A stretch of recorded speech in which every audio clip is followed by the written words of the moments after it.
ام المومنین حضرت عائشہ صدیقہ رضی اللہ تعالیٰ عنہ فرماتی ہیں کہ رات کے وقت میں کپڑا سل رہی تھی کہ میرا ہاتھ سے سوئی گر گئی۔ میں نے بہت تلاش کی مگر سوئی نہ ملی۔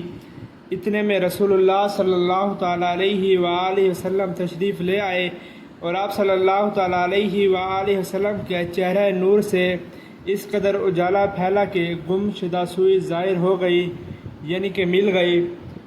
ایک اور واقعے میں آتا ہے کہ دو صحابی رات کے وقت ہمارے حضور صلی اللہ تعالیٰ علیہ وآلہ وسلم کی بارگاہ نور میں حاضر تھے۔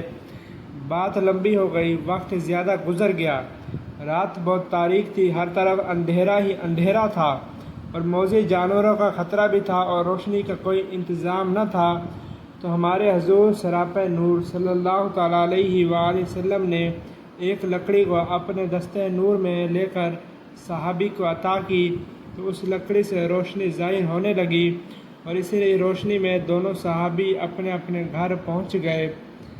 ہمارے حضور صلی اللہ تعالیٰ علیہ وآلہ وسلم کے ایسے نور ہیں کہ آپ صلی اللہ تعالیٰ علیہ وآلہ وسلم کا دستہ نور لکڑی کو لگ جائے تو لکڑی سے بھی روشنی اور چمک ظاہر ہونے لگتی ہے۔